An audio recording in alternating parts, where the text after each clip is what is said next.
Kita membaca pertanyaan ke-69 ya. Saya membaca bahasa Indonesia. Bagaimana saudara diingatkan dan diyakinkan dalam baptisan kudus bahwa kurban Kristus yang satu-satunya yang terjadi pada kayu salib itu menjadi kebaikan bagi saudara.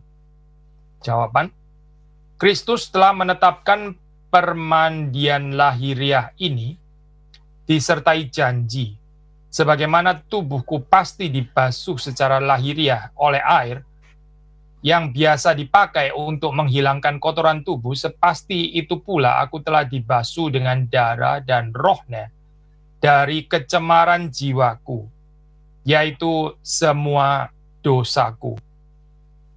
Nah, saudara, di dalam pertanyaan ke-69 ini, saudara bisa memahami ya bagaimana penulis-penulis dari Heidelberg Katekismus ini merelasikan ya antara sakramen, maksudnya bukan antara sakramen, pemahaman dalam sakramen yaitu antara apa yang menjadi lambang, atau di dalam istilah yang lain ini sebetulnya pembahasan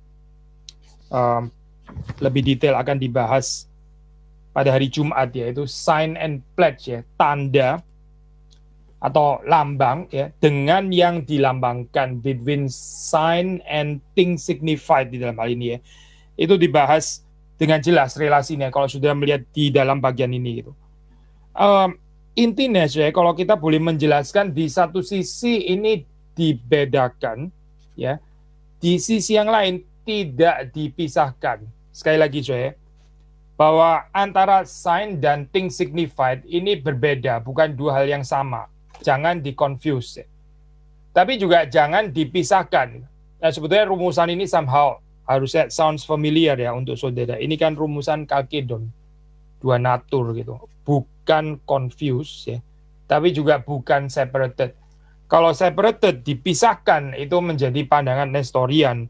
Tapi kalau kita confuse ya, ini menjadi persoalan kekacauan yang lain lagi gitu, karena kedua itu tidak bisa dibedakan. Nah, maka sudah membaca di dalam pertanyaan 69 di sini ya, yang ditunjuk memang di dalam hal ini kan jelas, yaitu Christ one sacrifice on the cross ya. Sekali lagi ya, yang ditunjuk itu adalah korban Kristus di atas kayu salib.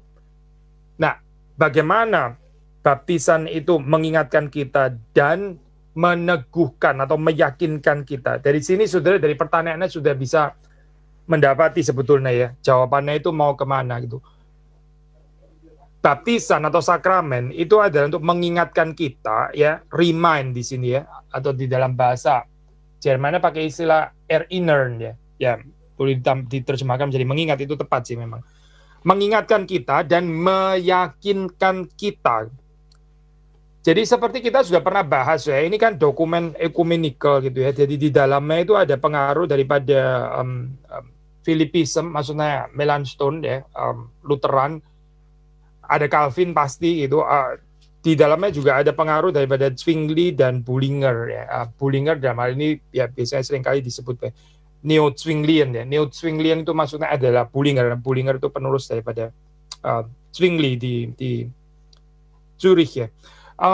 Sudah waktu sudah membaca dalam bagian ini ya, itu penulis-penulis daripada Katekismus Heidelberg ini berusaha untuk ya mengakomodasi concern daripada kubu-kubu yang ada itu. Nah, kalau sudah mempelajari di dalam sejarah gereja, kita tahu juga Calvin dan Bullinger juga ada pendekatan di dalam konsep perjamuan kudus itu di dalam konsensus Tigurinus ya. Kalau sudah membaca itu dokumen ekumenikal antara Geneva dengan Zurich itu, di mana dia korespondens cukup panjang ya dengan Bullinger sampai mencapai satu konsensus, karena Calvin juga ada poin yang dia akan perjuangkan di sana gitu. Nah, ya ini sudah lewat daripada korespondensi Calvin dan Bullinger, lagi pula korespondensi itu terutama tentang ini ya, tentang perjamuan kudus. Meskipun natur daripada sakramen itu juga dibahas di dalam konsensus Tigurinus. Tapi saudara membaca dalam bagian ini, saudara melihat dengan istilah ini ya, remind and assure ya. Ini mungkin pandangan ini seperti dikatakan oleh beberapa scholar, meskipun nggak semua scholar punya pendapat yang sama ya. Ada yang lebih melihat ini highly Calvinistic, ada yang melihat ini sebetulnya ada penekanan yang lebih ke arah Neo-Zwinglian, ada yang merasa ini satu campuran dan sebagainya. Itu cukup rumit ya saya di dalam ini ya, di dalam scholarship tentang Katekismus Heidelberg ini. Tapi ini saya, kalau saudara melihat di sini remind and assure ya. Jadi saudara melihat di sini ada hal yang diyakinkan di dalam hal ini, yaitu Christ one sacrifice on the cross ya. Lalu pengingatnya atau yang meyakinkan itu adalah dengan atau melalui sakramen ini. Di dalam hal ini adalah baptisan kudus ya. Saudara membaca di dalam jawabannya di situ, Christ instituted this outward washing. Jadi saudara perhatikan kalimatnya dengan hati-hati ya. Ini pakai istilah outward washing. Jadi permandian, kalau terjemahan bahasa Indonesia pakai istilah permandian lahiriah ya. Kenapa disebut outward washing? Ya, karena ini memang dibedakan antara yang outward dengan yang inward ya. Antara yang kelihatan dengan yang tidak kelihatan. Yang kelihatan itu adalah permandian dengan air ini, yang tidak kelihatan itu adalah permandian atau penyucian dengan darah Kristus. Jadi kita melihat di dalam hal ini. Nah, ini sekarang kita bicara tentang elemen yang Calvinistik ya, Calvinian. Karena kita mendapati paralel seperti itu di dalam Genevan Katekismus ya. Genevan Katekismus daripada Calvin itu juga mirip sekali di dalam hal ini ya, karena membicarakan tentang double washing ini. Jadi kalau saudara membaca di sini kan bicara tentang double washing ya, maksudnya outward washing dan bicara tentang inward washing. Outward washing itu bicara tentang pemandian dengan air, lalu kemudian inward washing itu adalah pemandian atau cleansing ya, penyucian oleh darah Kristus. Nah, saudara mendapati konsep yang mirip ya di dalam hal ini ya, di dalam Genevan Katekismus Geneva ya. Saudara bisa membaca misalnya di dalam 324 ya, kalau saya nggak ada waktu untuk menjelaskan ini, maksudnya saya menjelaskan saja, tapi untuk mengutipnya saudara tolong cek sendiri itu Genevan Katekismus 324. Nah, di situ juga menjelaskan ya masing-masing daripada double meaning of sacrament ini. Jadi ini adalah the reform elements ya, Calvin. Tapi juga ada reform elemen yang dari Zurich di dalam hal ini, Neo-Zwinglian atau Bullinger itu di dalam penekanan atau di dalam relasi antara sign and things signified ya. Kalau kita baca di dalam konsensus Tigurinus, Calvin juga nggak menolak konsep itu ya, konsep sign and things signified.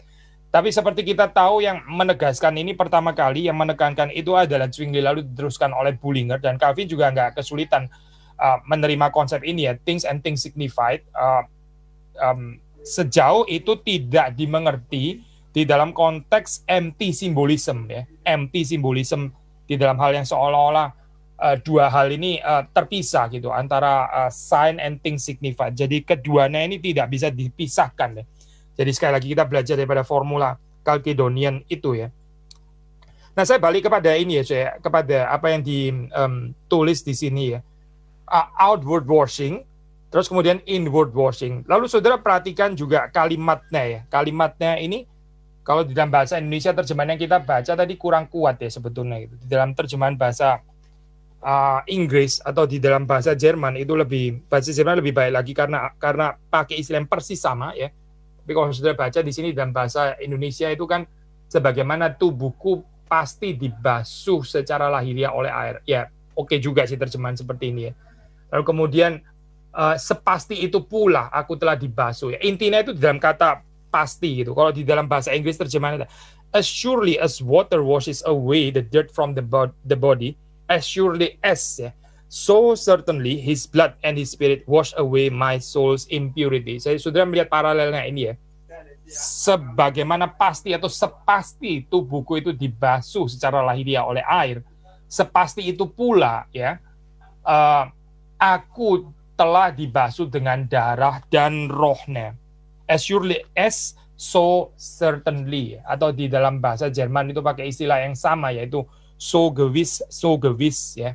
Jadi sepasti A ya, sepasti B gitu. Itu formulanya menggunakan kalimat seperti itu.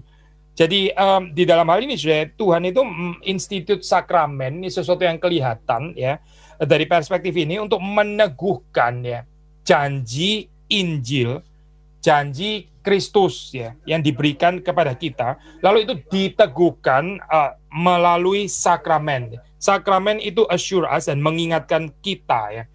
Jadi saudara membaca di sini satu paralel ya sebagaimana air itu dengan pasti membasuh tubuh saya, demikian juga darah Kristus dan roh Kristus itu juga membasuh saya, yang membersihkan saya daripada ketidaksucian jiwaku ya di dalam hal ini.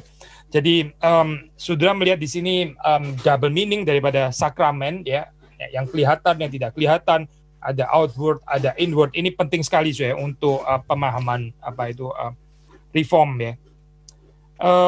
Kita membaca dari Roma 6 ayat 3 sampai 10. Roma 6 ayat 3. Kita membaca bagian ini ya, Roma pasal yang ke-6. Agak panjang tapi ini ayat yang penting. Roma pasal 6. Kita membaca ayat 3. Atau tidak tahukah kamu bahwa kita semua yang telah dibaptis dalam Kristus telah dibaptis dalam kematiannya. Jadi sudah perhatikan di sini ada kaitan antara baptisan dan kematian Kristus ya. Dengan demikian juga berkait dengan darah Kristus itu tadi.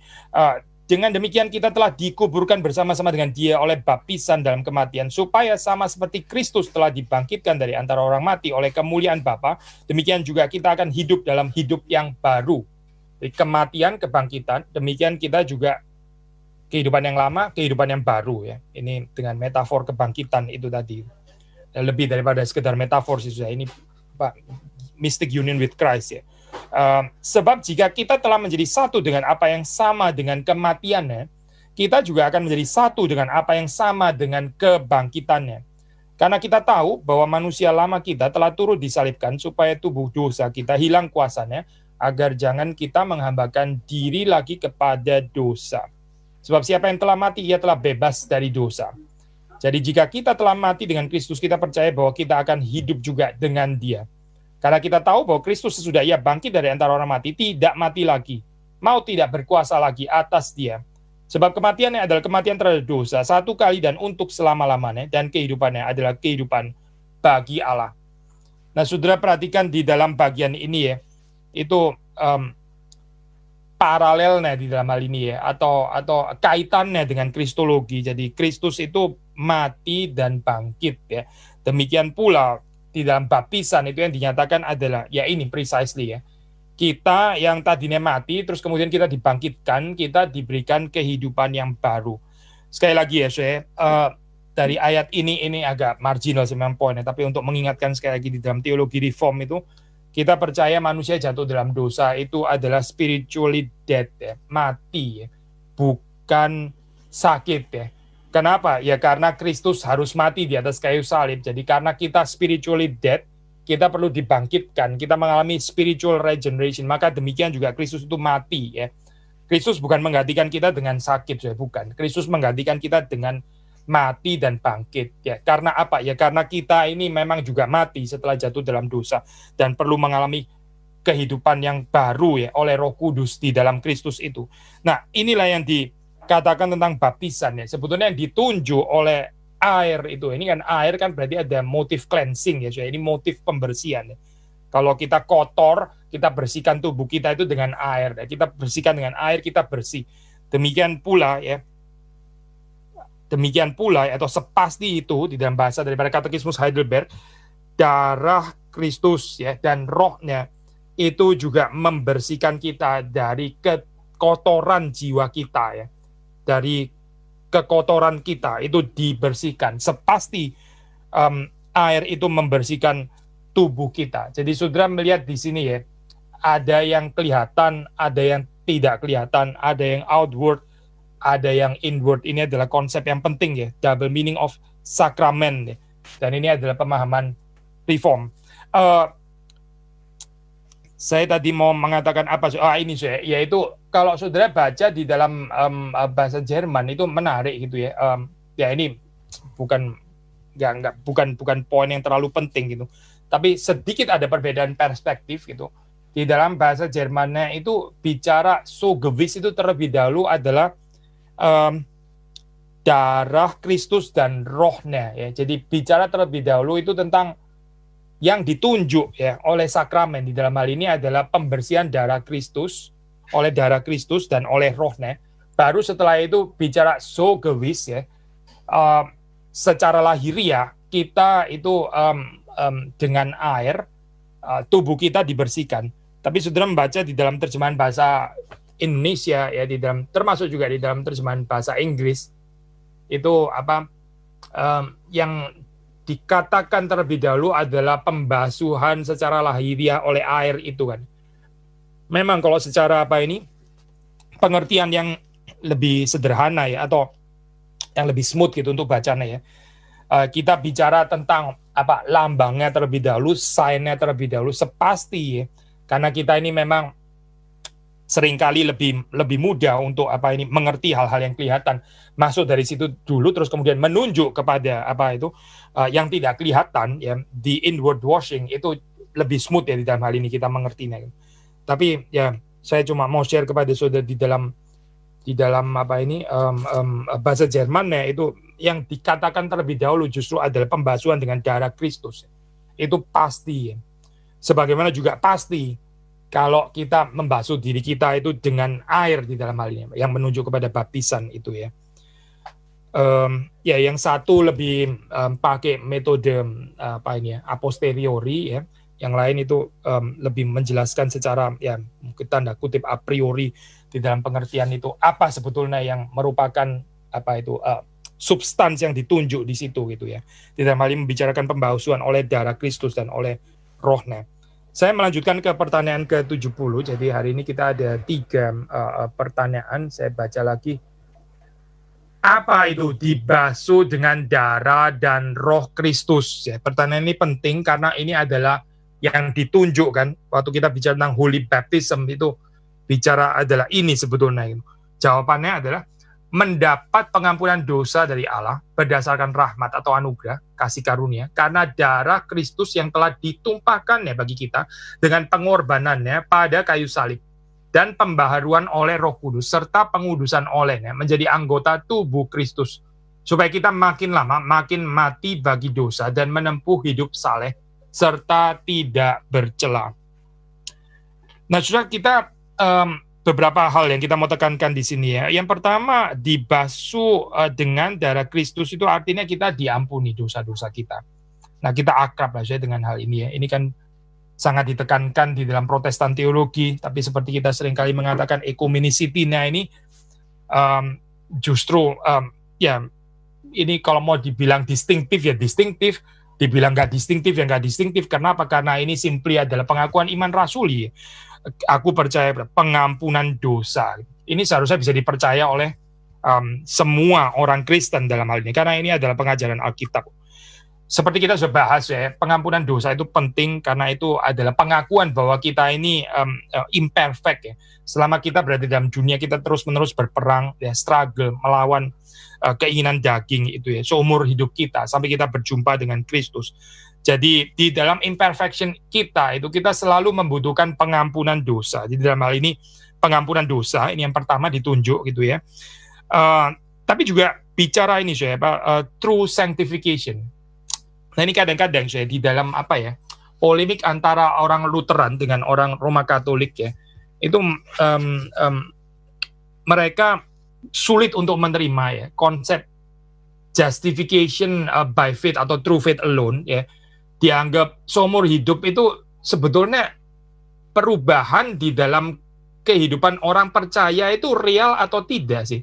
Nah kalau kita membaca di dalam ya tulisan ini ya Lutheran Orthodox Theologian Wenstedt dan sebagainya itu saudara akan mendapati bahwa mereka itu insist mengatakan ya, maksudnya untuk menjamin ini ya maksudnya justification by faith alone itu mereka itu sampai mengatakan kalimat itu tidak terjadi real change di dalam pengertian ya ini korban Kristus itu diperhitungkan bagi kita di dalam pengertian ya menutupi kita ini ibaratnya seperti kayak sampah atau kotoran gitu ya, terus kemudian ditutupi oleh kebenaran Kristus, ini jadi putih seperti salju gitu.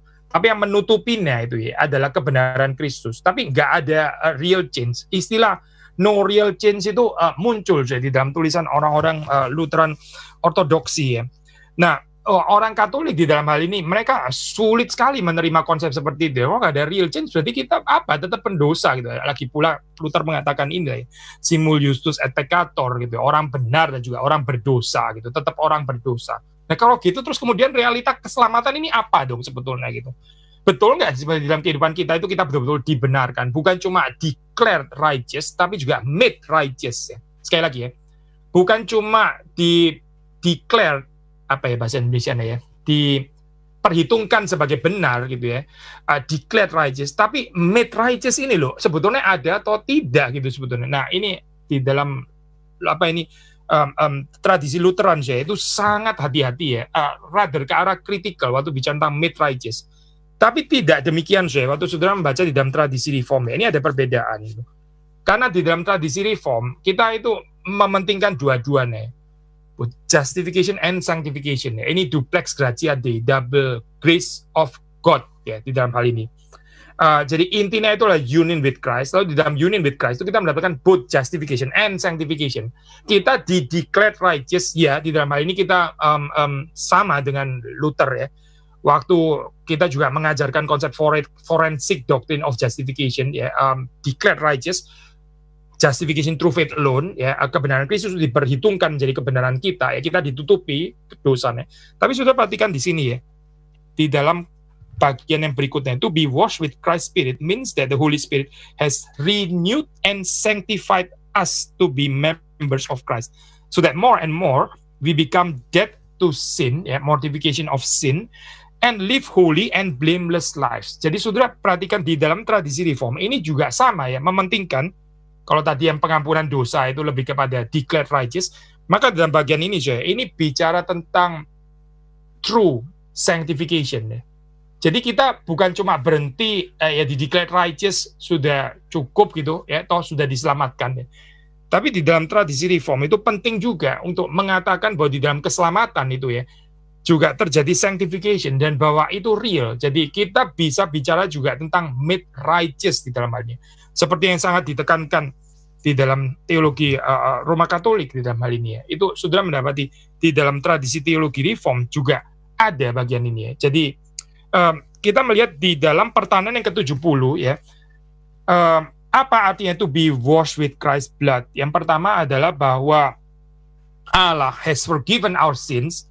Yang kedua ya, to be washed with Christ's Spirit itu maksudnya adalah ini ya, ini apa mirip seperti Calvin mengajarkan di dalam Institute, mortification of sin ya, dosa itu dimatikan dan ini satu proses yang panjang itu. Kita semakin mematikan dosa dengan pertolongan Tuhan. Dan kedua itu adalah vivification of the Spirit ya, sehingga kita bisa live holy and blameless lives. Jadi dalam tradisi Reform saya tidak hanya bicara tentang justification, tradisi Reform tidak hanya bicara tentang pengampunan dosa. Itu penting, kita bersama dengan orang-orang Lutheran mengakui bahwa as long as kita di dalam dunia ini kita remains imperfect, dan karena itu kita selalu membutuhkan pengampunan dosa.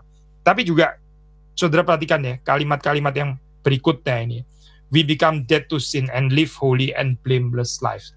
Jadi saudara melihat di dalam tradisi Reform, di dalam Reform soteriologi itu nggak ada celah untuk cheap grace ya, nggak ada celah untuk so-called ya hyper grace ataupun istilahnya gitu ya, yang mereka yang selalu yakin akan keselamatan tapi sebetulnya nggak pernah rela untuk meninggalkan dosa, nggak pernah ada pertobatan yang sejati, tapi bisa tetap yakin lagi berada dalam anugerah Tuhan.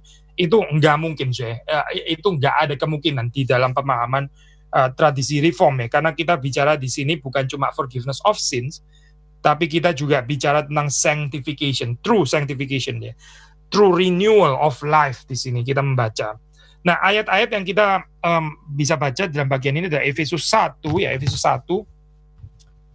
1, mari kita membaca Efesus pasal yang pertama ayat 7 dan 8 ya. Efesus pasal pertama 7 dan 8. Sebab di dalam Dia dan oleh darahnya kita beroleh penebusan, yaitu pengampunan dosa, menurut kekayaan kasih karunia-Nya. Ya, berarti ini di dalam kerelaan kehendak Allah, kekayaan kasih karunia-Nya yang dilimpahkannya kepada kita dalam segala hikmat dan pengertian, pengampunan dosa. Lalu 1 Korintus 6, kita membaca 1 Korintus 6 ayat yang ke-11. Saya membaca 1 Korintus 6 ayat ke-11. Dan beberapa orang di antara kamu demikianlah dahulu, tetapi kamu telah memberi dirimu disucikan, kamu telah dikuduskan, kamu telah dibenarkan dalam nama Tuhan Yesus Kristus dan dalam roh Allah kita. Jadi waktu di dalam tradisi reform soteriologi, doktrin keselamatan dari reform ini menekankan kedua-duanya. Ini tidak lain tidak bukan adalah ajaran Alkitab ya. Di dalam hal ini saudara bisa melakukan ini ya, comparative study of berbagai macam tradisi teologi gitu ya. Ada teologi yang lebih menekankan forgiveness of sin, justification through faith alone ya. Tapi sangat hati-hati, bahkan mengatakan nggak ada real change di dalam hal ini gitu ya. Seperti kayak penekanan itu berat sebelah kepada justification through faith alone. Sementara ada tradisi teologi yang lain yang menekankan sanctification, mereka bahkan mungkin pakai istilah justification untuk ini gitu ya. Tapi sebenarnya dimengerti secara proses dan nggak ada assurance of salvation ya. Tapi saudara melihat di sini di dalam teologi reform ya, kita memiliki kedua-duanya. Saudara bisa mempelajari ini dengan rendah hati ya. Silakan menggumulkan, coba lihat di sini ya, tradisi teologi yang lebih kaya itu yang mana gitu. Yang lebih membawa saudara kepada kelimpahan kitab suci. Ini mengatakan ini bukan dengan spirit triumfalistik, bukan ya saudara, tapi dengan kerendahan hati ya.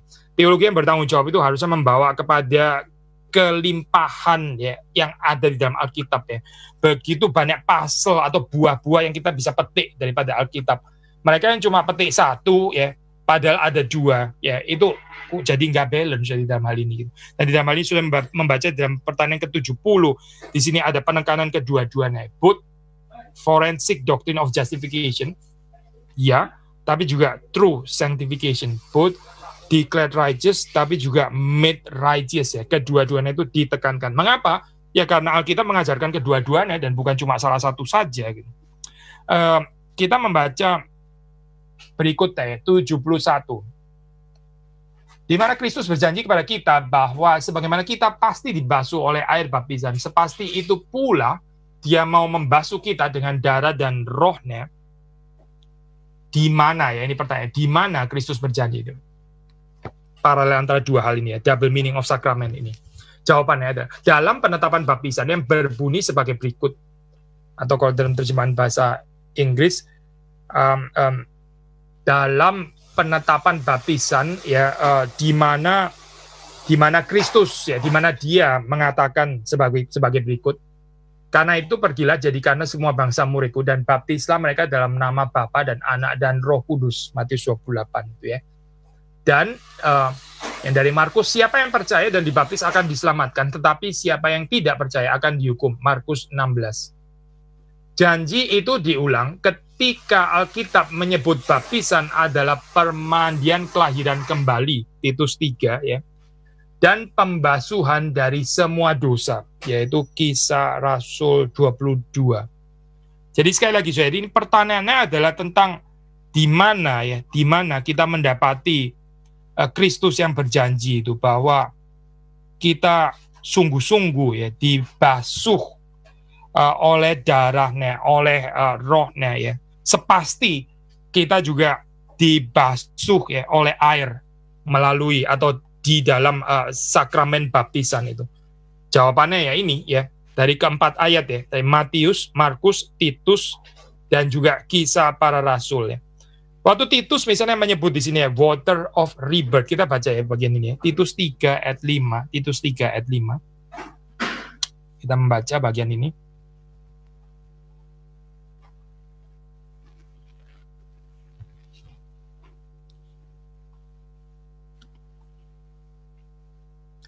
Pada waktu itu dia telah menyelamatkan kita bukan karena perbuatan baik yang telah kita lakukan, tetapi karena rahmatnya, anugerahnya, rahmatnya, oleh permandian kelahiran kembali dan oleh pembaharuan yang dikerjakan oleh Roh Kudus. Jadi sudah melihat di dalam ayat ini kan, betul kan ya, ini ada paralel yang tidak terpisahkan gitu antara sign and thing signified ya. Makanya sampai disebutkan water of rebirth ya. Water of rebirth berarti melalui sakramen ini kita melihat yang dinyatakan itu adalah realita yang tidak kelihatan, yaitu penyucian, cleansing oleh darah Kristus, oleh rohnya ya. Maka disebut di sini water of rebirth. Ini antara baptisan ya dan realita keselamatan ini kita nggak bisa pisahkan. Sekali lagi saudara jangan lupa ya pembahasan hari Senin lalu, apa itu sakramen, yaitu yang kita di sini itu bisa melihat ya bagaimana janji Injil itu dinyatakan ya, sehingga kita bisa melihatnya, kita bisa merasakannya, termasuk dengan panca indera dan sebagainya. Mungkin tambahin satu hal lagi di dalam hal ini ya, dari perspektif Zurich, reformasi Zurich, Zwingli dan Bullinger, yaitu antara sign and thing signified itu tadi gitu. Nah kalau saudara melihat baik di dalam perjamuan kudus itu ada sign ya, ada thing signified. Demikian juga di dalam sakramen baptisan kudus ada sign, ada thing signified. Kenapa kita nggak mengakui yang lain-lain itu sebagai ini ya sakramen? Karena aspek ini pun juga nggak selalu ada gitu. Sign and thing signified. Sign-nya apa gitu? Misalnya di dalam pernikahan, ya apa sign-nya? Apakah kita mengatakan cincin itu sign-nya? Bukan juga gitu. Karena nggak ada pengaturan itu kan ya. Tapi kalau di dalam baptisan, di dalam perjamuan kudus itu saudara melihat di sini ada sign ya, ada thing signified. Nah kita juga mesti berhati-hati so, ya, di dalam hal ini dengan apa ya, dengan mempergunakan sign yang memang diinstitut oleh Kristus itu ya. Kadang ada ini so, ya, ada apa itu gereja, terus kemudian ya mungkin karena di dalam keadaan seperti ini ya nggak bisa mengadakan perjamuan kudus, terus kemudian ya ini topiknya memang baptisan ya, tapi saya jelaskan dalam prinsip sakramen di sini. Di dalam perjamuan kudus, instead of menggunakan apa ini namanya, saya menggunakan roti dan anggur, lalu terus kemudian mempergunakan apa ya, kayu yang di staples gitu misalnya ya, untuk mengenang penderitaan Kristus, mengingat penderitaan Kristus. Ini konsep seperti ini nggak recommended saya, karena itu bukan sign yang ditetapkan oleh Kristus. Sign yang ditetapkan oleh Kristus yaitu roti dan anggur ya. Kita nggak mengganti ini dengan kayu yang terus kemudian dipaku ya. Sudah ada kayu terus saudara paku gitu ya. Ini untuk mengenang Kristus yang juga dipaku di atas kayu salib. Jadi ini seperti kayak seolah-olah ada apa ya, semacam sakramen like ritual. Mungkin kalau ditanya orang tersebut juga nggak akan mengatakan, oh ini bukan sakramen kok, ini nggak menggantikan perjamuan kudus. Ya nggak menggantikan ya sudah, kalau begitu nggak usah ada itu sekalian kan saya, karena nggak pernah ada ditunjuk. Supaya kita mengenang Kristus itu dengan cara yang lain kecuali dengan roti dan anggur itu, yang menunjuk kepada tubuh dan darah Kristus ya. Ya saya pernah di dalam satu kesempatan gitu ya, itu mungkin waktu itu pengurusnya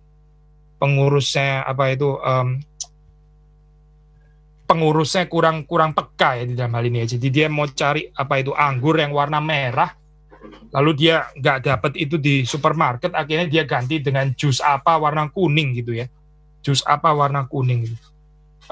Nah ini sulit ya saya merenungkan perjamuan kudus ini, karena ada diskontinuitasnya itu jadi besar di dalam hal ini ya. Kita nggak bisa bilang ya ini kan cuma sekedar sign lah.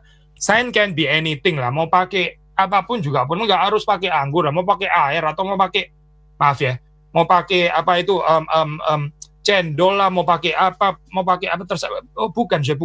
Kristus mengatakan itu adalah roti dan anggur. Ya, kenapa roti dan anggur? Karena anggur itu merah. Ya waktu kita mengingat darah Kristus. Sudah melihat kan ya? Nah di sini saya ada integrasi antara dunia yang kelihatan ini dengan dunia yang tidak kelihatan. Ini terintegrasikan gitu. Seperti Yesus juga waktu kita membaca di dalam Injil Yohanes ya, dia mau membicarakan tentang aku ini adalah the bread of life ya. Maka mujizatnya itu adalah, mujizatnya yaitu roti juga, roti yang dilipat gandakan. Ada integrasi kan, saya.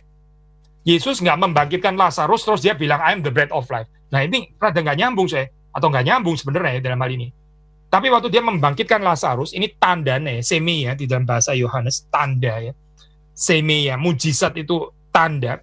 Yang ditunjuk adalah apa? I am the resurrection and the life. Saudara perhatikan ya, klop kan ya. Jadi dia membangkitkan Lazarus, itu adalah tandanya. Tanda apa? Bahwa dia adalah kebangkitan dan hidup. Ya.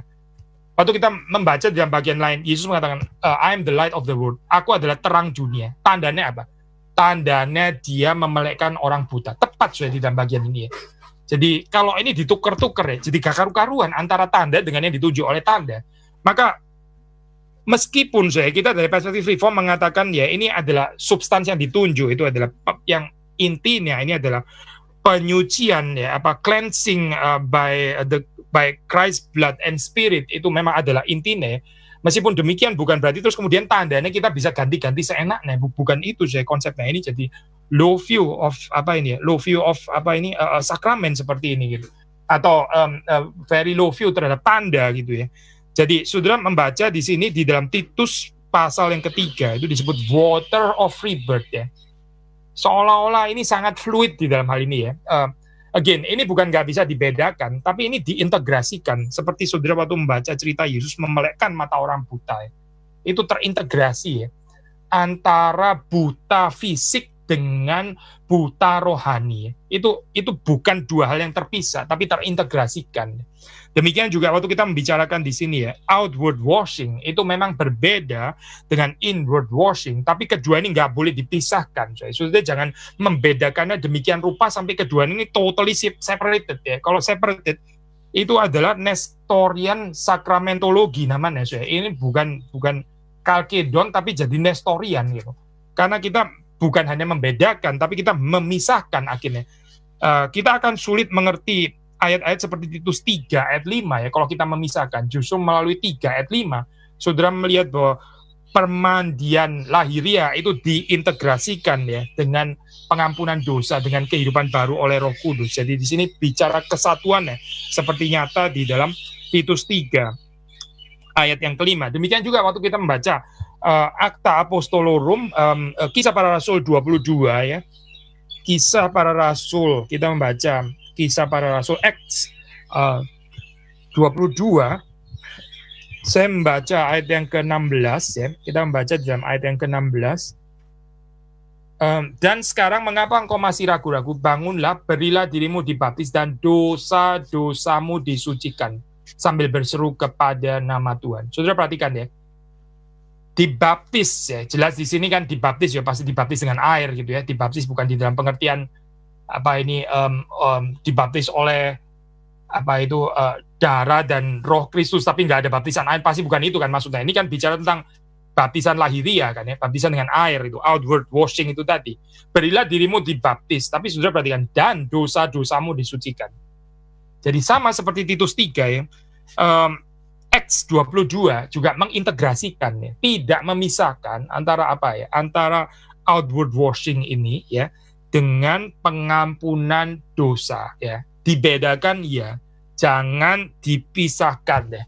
Karena Alkitab itu tidak mengajarkan pemisahan ya. Waktu kita mengajarkan pemisahan daripada ini ya Pak, di dalam konsep sakramen, entah itu pemisahan antara roti dan anggur dipisahkan dengan tubuh dan darah Kristus dipisahkan ya, kita masuk kepada konsep Nestorian sebetulnya gitu.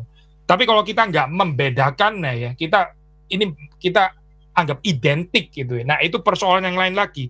Itu juga bukan Chalcedonian karena ini menjadi confused ya. Sementara waktu kita membaca di dalam Chalcedon kan itu dikatakan unconfused ya, tidak tercampurkan gitu ya. Bersatu itu bukan berarti bercampur ya. Berbeda bukan berarti berpisah. Saudara perhatikan ya, sekali lagi ya. Bersatu itu bukan berarti confused ya. Lalu berbeda itu bukan berarti berpisah, bukan berarti separated ya. Saya pikir konsep ini penting ya di dalam hal ini untuk memahami sakramen ya. Dari perspektif teologi reform seperti yang kita terima dari Alkitab. Jadi demikian sudah waktu kita membaca ya pertanyaan 71 ini ya, di mana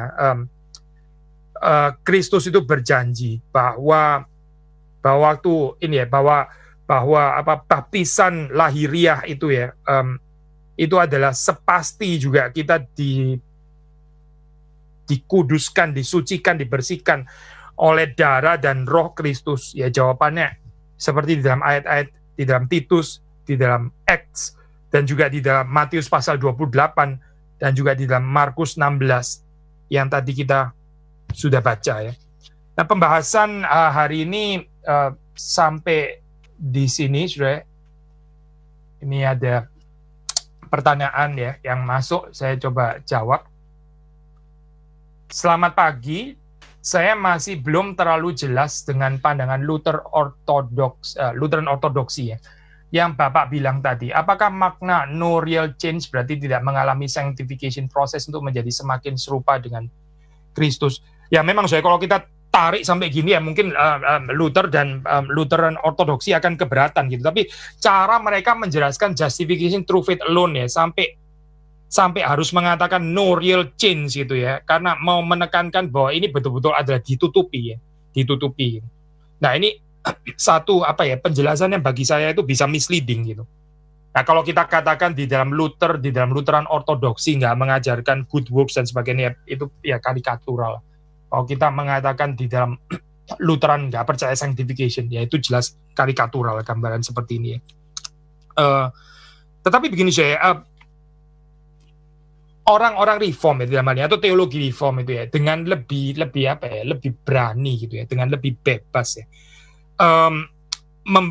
memberitakan keseimbangan antara justification and sanctification, dua-duanya namanya paralel. Nah, payungnya itu adalah union with Christ. Di dalam union with Christ ini kita memperoleh the so-called double grace of God itu, yaitu both justification and sanctification. Tapi kalau sudah melihat di dalam Lutheran dan di dalam Lutheran Ortodoksi, penekanannya itu sangat kuat pada justification by faith alone.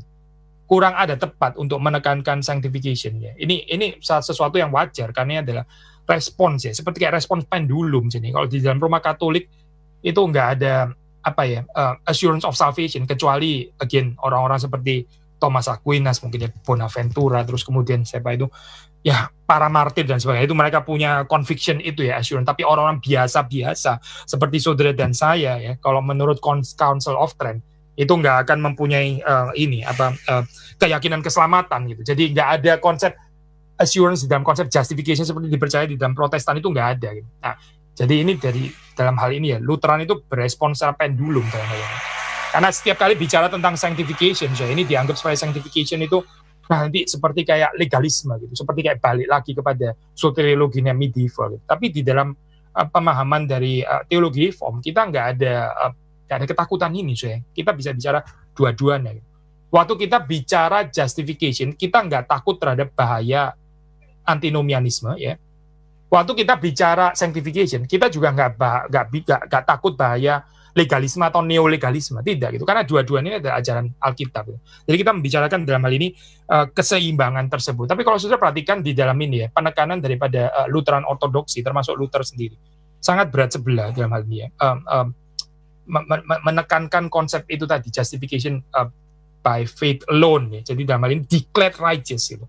Made righteous itu mereka sangat hati-hati untuk nggak mempergunakan istilah itu ya. Salah satu konsep yang lain ya, misalnya konsep gratia infusa ya, itu infused grace ya. Itu istilah yang nggak akan dipakai di dalam tradisi Lutheran, infused grace itu ya. Itu istilah yang kita sebenarnya jangan pakai gitu. Karena apa? Karena bicaranya itu adalah tentang forensic doctrine of justification yang ditutupi tadi, declared righteous, itu yang ditekankan. Jadi gratia infusa yang terus kemudian diubah, karena ini menurut tradisi Lutheran itu bisa membawa balik lagi kepada Roma Katolik di dalam hal ini. Jadi mereka nggak suka pakai istilah itu. Tapi kalau sudah baca di dalam tradisi reform ya, itu di dalam tradisi reform bisa menggunakan istilah gratia infusa ya. Mungkin dari perspektif orang Lutheran bisa dianggap. Lalu balik lagi kepada Roma Katolik, ini Neo Roman Catholicism namanya. Bukan saya, karena konsep ini juga adalah konsep Alkitab sebetulnya. Di dalam Alkitab kita nggak bisa bicara justification tanpa sanctification, atau kita bicara sanctification tanpa justification. Di dalam Alkitab itu kita bicara tentang declared righteousness, bicara tentang pengampunan dosa gitu. Bukan bicara tentang kita yang di made righteous saja, tapi juga ada kita yang dibenarkan di dalam hal ini. Pengampunan dosa itu berarti kan kita imperfect, ya, kita gagal, kita nggak sesuai standar, tapi kita diampuni. Nah, ini kan berarti lebih bicara tentang declared righteous kan memang. Tapi bukan hanya bicara ini saja, ada proses sanctification itu juga real. Nah, di dalam hal ini saya concern daripada orang-orang Roma Katolik itu juga ada di dalam teologi reform. Dan saya mengajak saudara untuk ini ya, untuk apa itu memperhatikan, do a fair ini lah saya apa, comparative study of bukan religion di sini, study of apa theological traditions gitu ya. Coba saudara perhatikan ya. Teologi yang membawa lebih kepada kekayaan Alkitab itu yang mana gitu, yang lebih memberikan kepada saudara pasal-pasal yang demikian banyak ya, seperti yang digali daripada Alkitab sendiri. Seperti saya sudah pernah mengatakan sebelumnya kan kepada saudara gitu. Kalau saudara bandingkan Canons of Dort ya, dibandingkan dengan 5 Arminian article gitu. Di dalam 5 Arminian article ya, saudara membaca di situ ya, saudara akan mendapati itu penekanannya di sini ya kepada the universal aspect of salvation, tapi nggak ada aspek efficacy daripada salvation, itu nggak ada. Whereas kalau saudara baca Canons of Dort itu ada dua-duanya, ada membicarakan tentang universal aspect, bukan universalisme ya, bukan itu universal aspect daripada salvation, tapi juga ada efficacy-nya gitu. Jadi di dalam Canons of Dort ada 2 pasal ini. Di dalam 5 Arminian article cuma ada 1 pasal gitu. Nah, kalau saudara dengan rendah hati, saudara belajar bagian ini, saudara akan mendapati bahwa di dalam hal ini reform teologi itu memang berkomitmen untuk membawa orang percaya itu masuk kepada kelimpahan kebenaran kitab suci ya. Seperti janji daripada Roh Kudus itu, dia akan membawa kita kepada seluruh kebenaran. Bukan cuma 1 pasal kebenaran doang, tapi seluruh kebenaran. Dan masih banyak yang kita bisa gali daripada Alkitab di dalam hal ini. Mari kita belajar. Teologi yang baik itu membawa saudara kepada keseimbangan ya, atau kelimpahan yang ada di dalam Alkitab. Dan bukan cuma ambil 1 pasal saja gitu, lalu menekankannya secara one-sidedly gitu. Itu nggak do justice ya dengan gambaran ini ya, kelimpahan teologi reform. Nah, kalau saudara masih ada, mungkin saudara adalah orang Lutheran ya, kumulkan di dalam hal ini ya, kumulkan saudara coba melakukan apa ini perbandingan gitu dalam hal ini. Pada akhirnya kita orang percaya kan kita kembali kepada Alkitab ya, itu komitmen kita. Jadi teologi reform itu hanya mau menunjuk kepada Alkitab saja gitu. Kalau ada di dalam teologi reform yang saudara rasa ini nggak sesuai dengan kitab suci ya sudah tinggalkan saja gitu. Karena kita maunya belajar Alkitab kok sebetulnya. Kiranya Tuhan memberkati saudara-saudari sekalian. Jadi pembahasan sampai di sini.